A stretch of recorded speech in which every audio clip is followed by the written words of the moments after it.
Hello students, welcome back again to my YouTube channel लक्ष्य zoology classes. आप सभी का इस चैनल पर हार्दिक स्वागत है। जैसा कि आप देख रहे हैं, इम्यूनोलॉजी की सीरीज चल रही है। We have already started immunology, and in the immunology yesterday we have to discuss about the immunity as well as we have also discussed about the natural immunity। कल हमने इम्यूनिटी क्या होती है, इसके अलावा नेचुरल इम्यूनिटी क्या होती है, उसकी हमने चर्चा किया था। आज इस लेक्चर में नेचुरल इम्यूनिटी को हम पूरी डिस्क्राइब करेंगे कि नेचुरल इम्यूनिटी क्या होती है। Before this lecture we have describe some aspects that is regarding to the natural immunity, but today I would like to discuss briefly about the natural immunity here. कल के lecture में हमने बताया था कि नेचुरल इम्यूनिटी क्या है, natural immunity क्या है, बट आज हम इसको डिटेल डिस्कशन करेंगे कि नेचुरल इम्यूनिटी क्या होती है। प्रिय विद्यार्थियों, डिस्कशन से पहले आप सभी का इस चैनल पर हार्दिक स्वागत है। आप जैसा कि नाम जानते हैं, इस चैनल का लक्ष्य जूलॉजी क्लासेस है। लक्ष्य का मतलब है achieve your target, achieve your goal, point two point study. आपको एक एक बिंदु, एक एक चीज एकदम क्लियर कॉन्सेप्ट होगी जब आप उसको अच्छे से स्टडी करेंगे और फुल वीडियो वॉच करेंगे। तो इसी क्रम में now we are going to started here natural immunity. प्राकृतिक प्रतिरक्षा क्या होती है? नेचुरल इम्यूनिटी, देखिए, natural immunity it is also known as, natural माने प्राकृतिक, इम्यूनिटी माने प्रतिरक्षा। Natural immunity it is also known as inborn, inborn मतलब जन्मजात, इनहेरिटेड। पहले तो सबका नाम जान लीजिए। Natural immunity is also known as inborn और इनहेरिटेड और नेटिव और नेचुरल और नॉन स्पेसिफिक इम्यूनिटी। अब इन सबका मतलब समझिए क्या होता है। Natural immunity is also known as inborn. Inborn का मतलब जो जन्म से ही हो। जैसे यह इम्यूनिटी आपको जन्म से मिलती है, इसको हम जीवन में एक्वायर नहीं करते हैं। जैसे there are certain antibodies, they are transfer from mother to their newly born child. कुछ एंटीबॉडी जैसी होती है जो मदर से सीधे बच्चे में आती है थ्रू द प्लेसेंटा। तो these are such kind of immunity that is directly transfer from their mother to the newly born child और their child through the placenta. तो इसे कहते हैं नेचुरल इम्यूनिटी या inborn immunity, because it is known as inherited. अब question इस बात का है कि why it is known as inherited. Inherited क्यों है? Because it is such kind of immunity that is transfer from mother to their child through the genes. इस तरह की जो इम्यूनिटी होती है वो इनहेरिटेड तो होती है, but the genes are responsible for the transmission of antibodies from their mothers to the foetus as well as their offspring और the newly born child. So it is known as inherited immunity. It is native immunity. Native मतलब होता है मूल, वास्तविक। तो ये मूल तो ही है, ओरिजिनल है, क्योंकि मदर से सीधे मिलती है। इसमें कहीं कोई मिक्सिंग नहीं है, कोई मिलावट नहीं है, कहीं से कोई एक्वायरिंग नहीं है, कहीं से कोई अर्जित नहीं है, इसीलिए इसको नेटिव कहते हैं। नेचुरल तो ही है, प्राकृतिक है। And this is the non specific immunity. अब क्वेश्चन है कि ये नॉन स्पेसिफिक इम्यूनिटी क्या है? ये भी बहुत इंपॉर्टेंट है। नॉन स्पेसिफिक क्यों है? नॉन माने नहीं, स्पेसिफिक माने विशिष्ट, जो विशिष्ट ना हो। इम्यूनिटी माने प्रतिरक्षा। अब क्वेश्चन है कि विशिष्ट क्या है?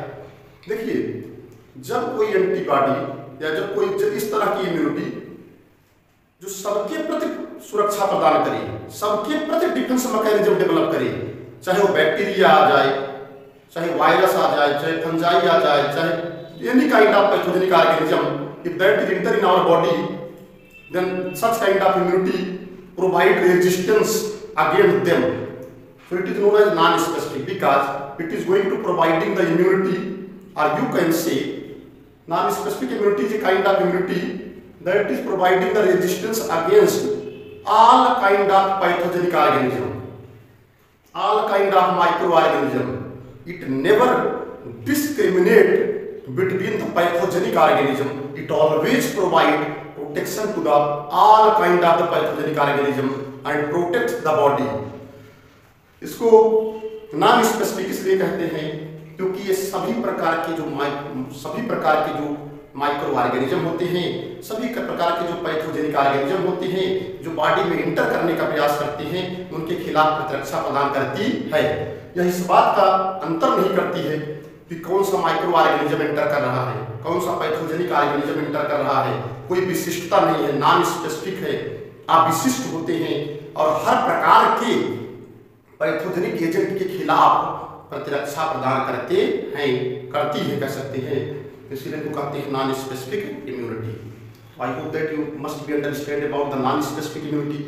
अब यहाँ पर हम थोड़ा स्पेसिफिक बता देंगे तो और क्लियर हो जाएगा। स्पेसिफिक और नॉन स्पेसिफिक में अंतर क्या है। अगर ये स्पेसिफिक होती, मान लीजिए स्पेसिफिक है, तो जैसे मान लीजिए बैक्टीरिया आता तो बैक्टीरिया को रोकती लेकिन वायरस को न रोकती। अगर वायरस के लिए स्पेसिफिक होगी तो क्या करेगी। स्पेसिफिक का मतलब पार्टिकुलर पैथोजन। अगर मान लीजिए कोई इम्यूनिटी केवल बैक्टीरिया के लिए है तो बैक्टीरिया को तो प्रिवेंट करेगी लेकिन वायरस को नहीं प्रिवेंट करेगी।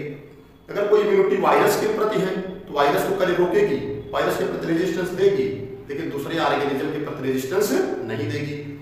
स्पेसिफिक का मतलब होता है विशिष्ट, जो खास करके किसी एक पैथोजेनिक ऑर्गेनिज्म के खिलाफ बनाया जाता है। लेकिन नॉन स्पेसिफिक का मतलब होता है यह हर प्रकार के पैथोजेनिक ऑर्गेनिज्म के खिलाफ प्रतिरक्षा प्रदान करती है।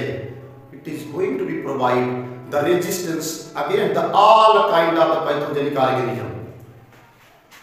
It is present since birth, यह जन्म से मौजूद होती है and does not require any previous experience, यह जन्म से ही रहती है and does not require माने इससे आवश्यकता नहीं पड़ती है, यानी previous माने पहले, experience माने अनुभव, याद रखिएगा।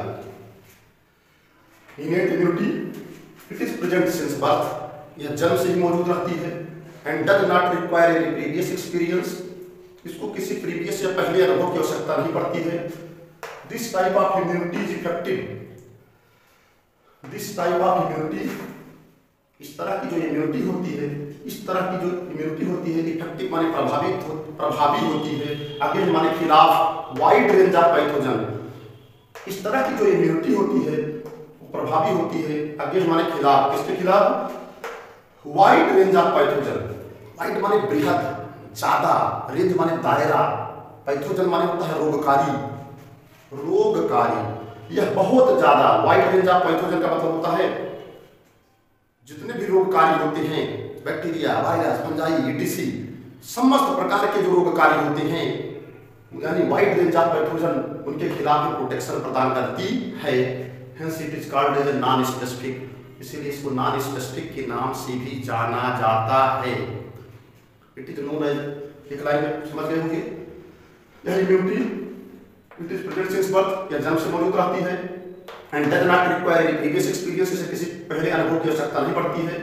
इस तरह की जो प्रतिरक्षा होती है, इस तरह की जो इम्यूनिटी होती है वह इफेक्टिव माने प्रभावित होती है। इस तरह की जो इम्यूनिटी होती है वह प्रभावी होती है against wide range of pathogen, यानी बहुत पैथोजन माने रोगकारी, वाइड रेंज माने दायरा, समस्त प्रकार, यानी जो पैथोजेनिक ऑर्गेनिज्म होते हैं जो आपके रोगकारी होते हैं उनका दायरा चाहे कितना भी लंबा हो, वाइड रेंज ग्रुप्स, बहुत लंबा दायरा होगा तब भी ये प्रोटेक्शन प्रदान करती है, या चाहे जो भी आपका पैथोजेनिक ऑर्गेनिज्म आ जाए, इसलिए इसको नॉन स्पेसिफिक कहते हैं।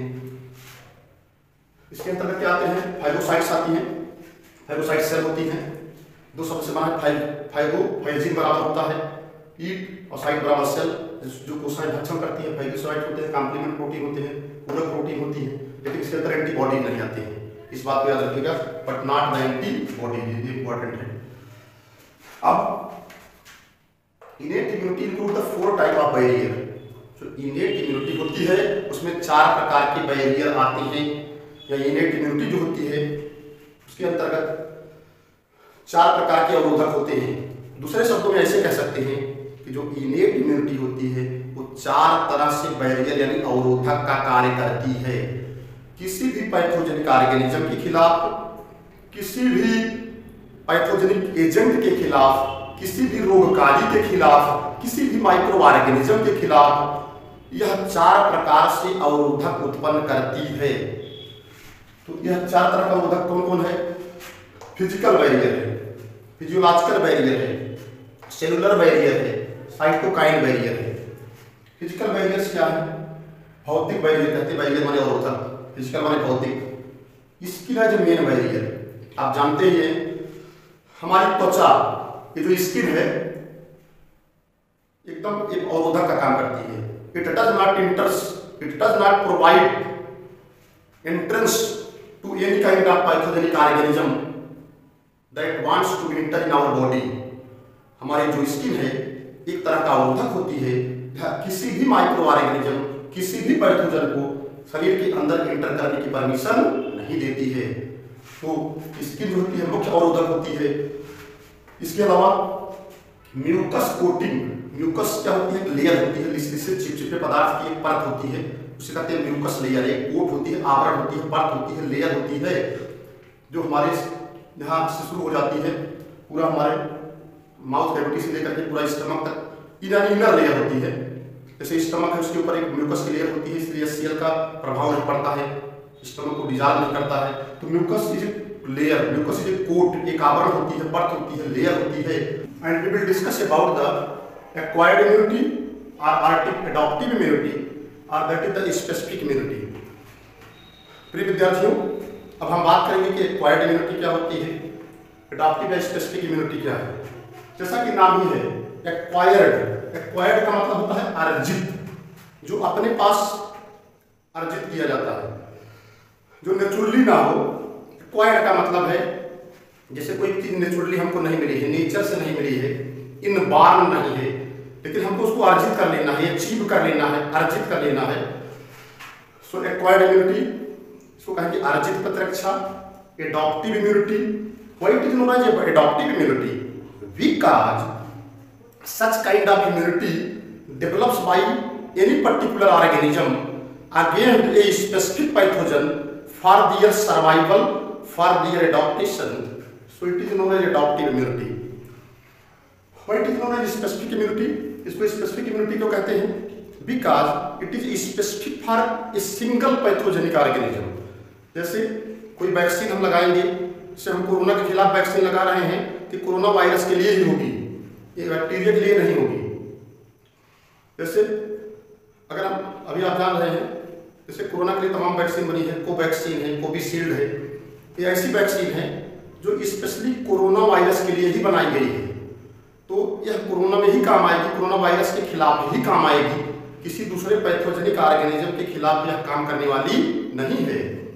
So this vaccine is not working for any other kind of pathogenic organism, it is only working against the coronavirus।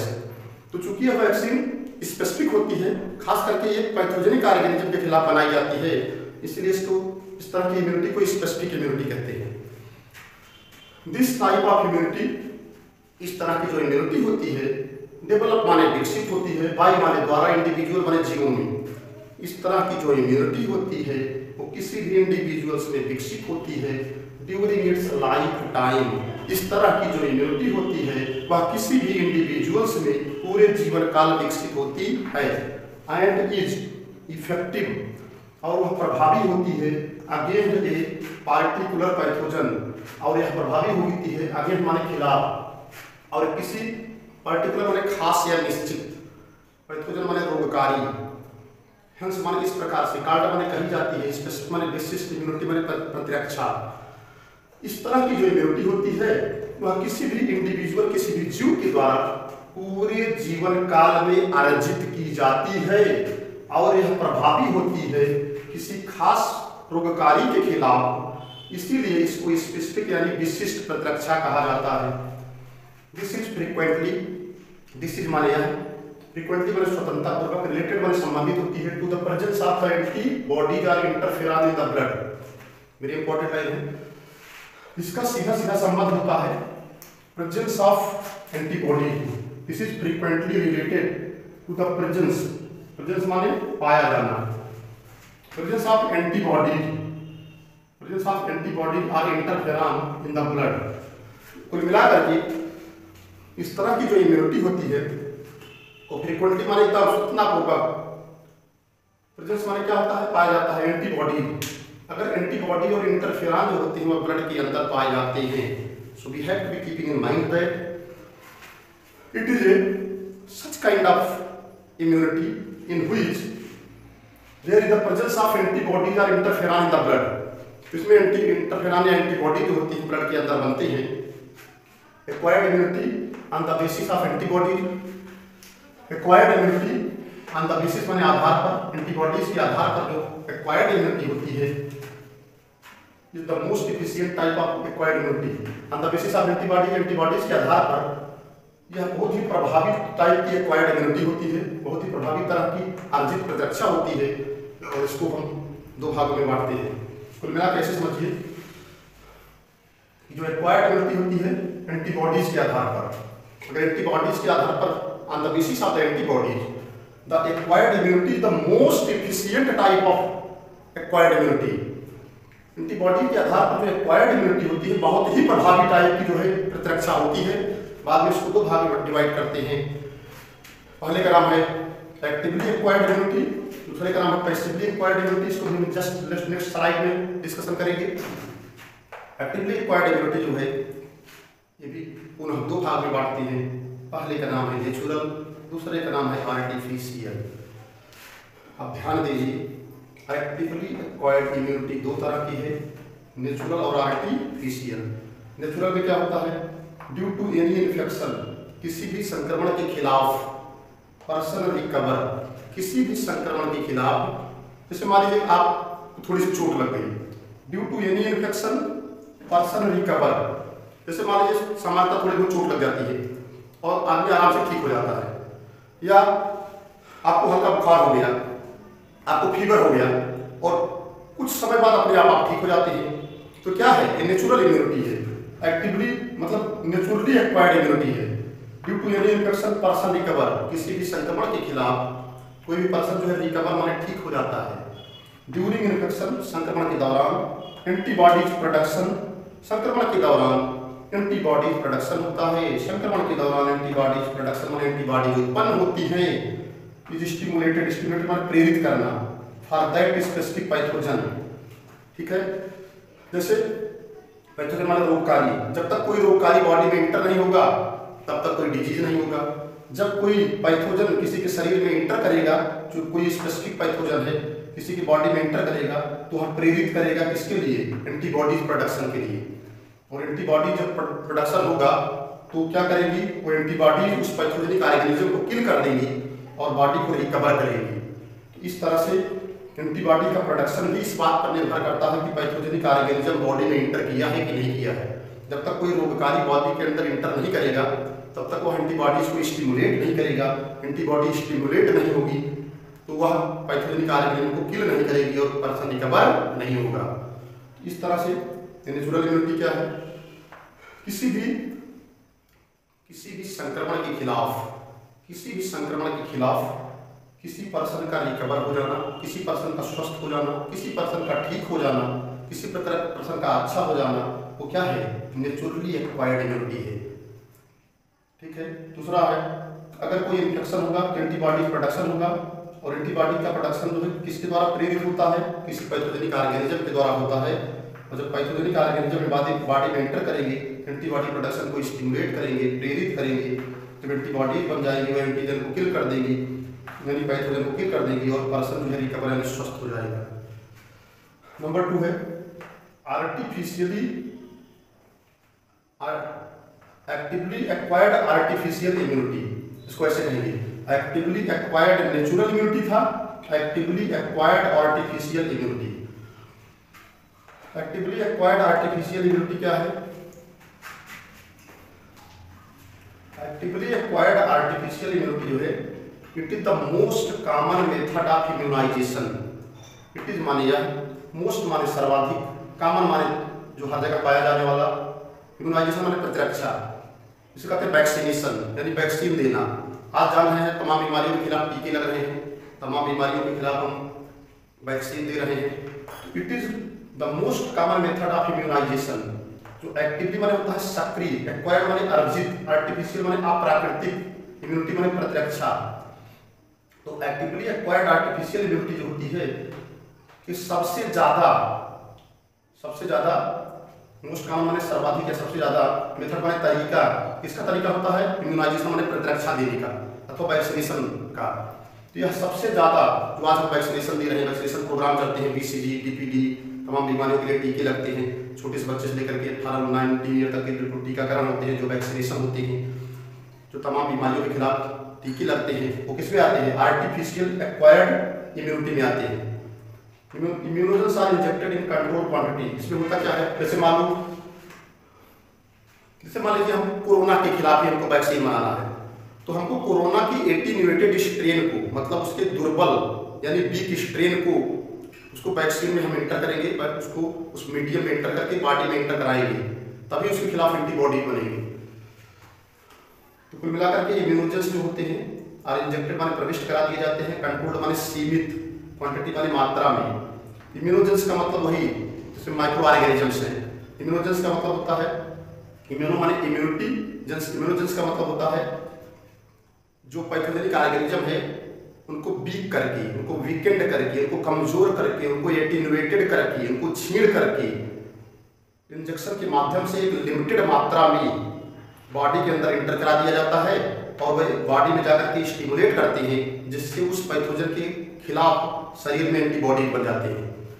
ठीक है, जैसे अभी कोरोना के खिलाफ तमाम वैक्सीन बनी है, तो कोरोना के खिलाफ वही वैक्सीन बनी है। कोरोना की एटीन्यूएटेड स्ट्रेन जो होती है उसको जो है उस इंजेक्शन के माध्यम से बॉडी में एंटर कराया जाएगा, तभी उस कोरोना के खिलाफ एंटीबॉडी जो है शरीर में बनेगी। Killed and attenuated strain, killed माने मृत, जैसे कोई बैक्टीरिया है डेड है, या एटीन्यूएटेड का मतलब देख लो वीकेंड, कमजोर, छीड़, दुर्बल। तो मृत अथवा दुर्बल छीड़ प्रजातियां जो होती हैं बैक्टीरिया की अथवा वायरसेस को नाउ माने अब वाइडली माने बृहद रूप से यूज माने प्रयोग किया जाता है इम्यूनाइजेशन में। आज के डेट में मृत अथवा जो छीड़, दुर्बल, कमजोर प्रजातियां होती हैं बैक्टीरिया अथवा वायरसेस को, उसको बृहद रूप से यूज करते हैं इम्यूनाइजेशन माने प्रतिरक्षा देने में। किसके खिलाफ?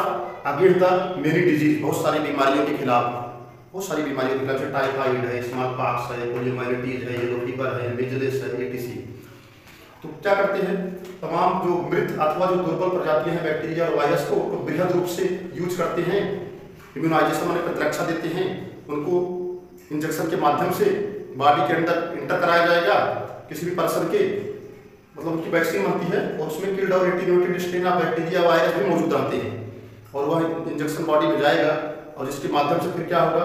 बहुत सारे एंटीबॉडीज बनेंगे, जिसके अंदर इंजेक्शन इंजेक्ट किया जाएगा, उसके शरीर में बहुत सारे एंटीबॉडीज बनते हैं, और जब बहुत सारे एंटीबॉडीज बनेंगे तो उस पर्टिकुलर, मान लीजिए कभी भविष्य में उसका वायरस या बैक्टीरिया अटैक करता है तो उसको वह किल कर देंगे। तो इसको कहते हैं आर्टिफिशियली एक्वायर्ड इम्यूनिटी। ठीक है, इसके बाद हम पैसिवली एक्वायर्ड इम्यूनिटी का डिस्कशन करेंगे। पैसिवली एक्वायर्ड इम्यूनिटी का डिस्कशन इसके बाद हम लाइटर करेंगे। आई होप इसके जस्ट स्लाइड की बात करेंगे। तो एक बार मैं फिर से रिवाइज कर देता हूँ। एक्वायर्ड इम्यूनिटी, इसको अर्जित प्रतिरक्षा कहते हैं, इसको एडॉप्टिव इम्यूनिटी कहते हैं अथवा इसको स्पेसिफिक इम्यूनिटी कहते हैं। This type of immunity develop by individuals during the life time. This type of immunity develop by individual during the life time. इस तरह की जो इम्यूनिटी होती है किसी भी इंडिविजुअल्स के द्वारा डेवलप माने विकसित होती है लाइफ टाइम माने पूरे जीवन काल में। इस तरह की जो इम्यूनिटी होती है किसी भी इंडिविजुअल्स के द्वारा, किसी भी जीव के द्वारा पूरे जीवन काल में विकसित होती है, और यह किसी एक खास पैथोजन यानी रोगकारी के खिलाफ जो होती है, प्रभावी होती है, इसीलिए स्पेसिफिक इम्यूनिटी कहते हैं। यह पूरी तरह से फ्रीक्वेंटली जो है संबंधित होती है ब्लड में इंटरफेरॉन अथवा एंटीबॉडीज के उपस्थित होने से। एक्वायर्ड इम्यूनिटी जो होती है एंटीबॉडीज के आधार पर जो है बहुत प्रभावी टाइप की होती है। एक्वायर्ड इम्यूनिटी को दो भाग बांटते हैं, एक्टिवली एंड पैसिवली। एक्टिवली में दो होते हैं, नेचुरल और आर्टिफिशियल। इसमें कोई भी पर्सन जो होता है नेचुरली में क्या होता है? नेचुरली एक्वायर्ड में कोई भी पर्सन जो होता है, जैसे बीमार होता है या चोट लगती है तो अपने आप रिकवर हो जाता है। इसमें जो एंटीबॉडी का प्रोडक्शन होता है किसी स्पेसिफिक पैथोजन के खिलाफ अपने आप हो जाता है, और एंटीबॉडी जो होती है उस एंटीजन को किल कर देती है और पर्सन रिकवर हो जाता है। आर्टिफिशियल में it is the best method of immunization. प्रतिरक्षा का सर्वाधिक कॉमन तरीका है वैक्सीनेशन का, वैक्सीन प्रोग्राम का, वैक्सीन लगाने का। इसमें जो इम्यूनोजेंस होते हैं, जो माइक्रो ऑर्गेनिजम्स होते हैं, जो पैथोजेंस होते हैं, उनको इंजेक्शन के माध्यम से सीमित क्वांटिटी में किसी पर्सन की बॉडी में इंटर कराया जाता है, जिसके द्वारा वह उस पर्सन की बॉडी में एंटीबॉडीज को स्टिमुलेट कर देते हैं, एंटीबॉडी जो होती है उस एंटीजन को किल कर देती है। किल्ड और एटीन्यूएटेड स्टेज जो होते हैं मृत अथवा दुर्बल प्रजातियां जो होती हैं बैक्टीरिया और वायरस की, उसको बहुत बृहद रूप से यूज करते हैं इम्यूनाइजेशन में। इसके खिलाफ टाइफाइड, स्मॉलपॉक्स, पोलियोमाइलिटी और येलो फीवर के खिलाफ। तो this is all about this. Now let us discuss. Now we move forward and we will discuss about the passively acquired immunity. जो पैसिवली एक्वायर्ड इम्यूनिटी होती है, देखिए passively acquired immunity this may also be acquired by either। जो passively acquired immunity होती है इसको भी अर्जित कर सकते हैं, आइदर माने या तो passively acquired natural immunity, passively acquired artificial immunity. Passively acquired natural immunity क्या है? It involve the transfer of antibody from mother to her unborn child. इसके अंतर्गत क्या होता है? ट्रांसफर ऑफ एंटीबॉडीज, जो एंटीबॉडीज होती हैं वो स्थानांतरित होती है फ्रॉम मदर माने माता से, उसके बिना जन्म लिए हुए बच्चे में। अनबॉर्न चाइल्ड का मतलब ऐसे बच्चे जो जन्म न लिए हों। किसके द्वारा? प्लेसेंटा के द्वारा। During the later part of the pregnancy, यानी प्रेगनेंसी के बाद वाले हिस्से में। So the passively acquired natural immunity involve the transfer of antibody from mother to her unborn child through the placenta. इसमें जो होती है एंटीबॉडीज का ट्रांसफर मदर से उसके बिना जन्म लिए हुए बच्चों में होता है, प्लेसेंटा के द्वारा होता है, प्रेगनेंसी के अंतिम हिस्से में होता है। पैसिवली एक्वायर्ड आर्टिफिशियल इम्यूनिटी क्या है? इसके अंतर्गत आती है original production of antibodies in some other individual. इसमें क्या होते हैं? वास्तविक रूप से एंटीबॉडीज का प्रोडक्शन करती है कुछ अदर इंडिविजुअल्स में, ह्यूमन में अथवा लोअर मैमल में। जैसे हार्स में है, हार्स में हम एंटीबॉडी बनाते हैं, पहले थोड़ा थोड़ा पॉइजन डालते हैं, टॉक्सिक एजेंट्स, उसके अंदर एंटीबॉडीज बनना शुरू हो जाएंगे, फिर उससे ज़्यादा क्वांटिटी में डालेंगे तो फिर और एंटीबॉडीज बन जाएंगी, अंत में उसका ब्लड निकाल लेते हैं और एंटीबॉडीज का काम करता है। इसमें जो ओरिजिनल प्रोडक्शन होता है एंटीबॉडीज का कुछ इंडिविजुअल्स में होता है, ह्यूमन में होता है अथवा लोअर मैमल में होता है। Followed by injection. इसका अनुसरण कैसे करते हैं? इंजेक्शन के माध्यम से है एंटीबॉडी जो है ह्यूमन की बॉडी में इंजेक्ट कर दी जाती है। Injection of these antibodies in human with the help of needle और सिरिंज। तो इंजेक्शन के माध्यम से इस एंटीबॉडीज को ह्यूमन की बॉडी में नीडल अथवा सिरिंज से इंटर करा दिया जाता है। आज के डेट में बहुत सारी ड्रग्स मैन्युफैक्चरिंग कंपनीज हैं, बहुत सारी औषधियाँ बनाने वाली कंपनी हैं जो कि प्रोड्यूसिंग में उत्पन्न कर रही है large scale production of antibodies, जो बहुत ज़्यादा मात्रा में एंटीबॉडी बना रही है हार्स में। क्योंकि हार्स जो बड़ा स्ट्रॉन्ग एनिमल होता है तो हार्स में पहले थोड़ी थोड़ी मात्रा में टॉक्सिक एजेंट्स या एंटीजेंस को इंटर कराया जाता है, तो उसके खिलाफ उनकी बॉडी में, उनके ब्लड में एंटीबॉडीज बनते हैं। फिर उसके बाद थोड़ा सा और उससे ज़्यादा मात्रा में जो है टॉक्सिकेंट्स या पॉइजनस सब्सटेंस इंटर कराए जाएंगे, फिर उससे ज़्यादा एंटीबॉडीज बन जाएगी, फिर उसके बाद उससे थोड़ा सा और बढ़ाएंगे। तो इस क्रम में हम टॉक्सिक एजेंट्स या एंटीजेंस को का डोज बढ़ाते जाएंगे और उसके सापेक्ष हॉर्स की बॉडी में एंटीबॉडीज बनते जाएंगे। बाद में उस ब्लड को निकाल लिया जाएगा, फ्रीज कर लिया जाएगा, केमिकल बनाया जाएगा और उसी को इंजेक्शन के माध्यम से ह्यूमन के अंदर ट्रांसफर कर दिया जाएगा।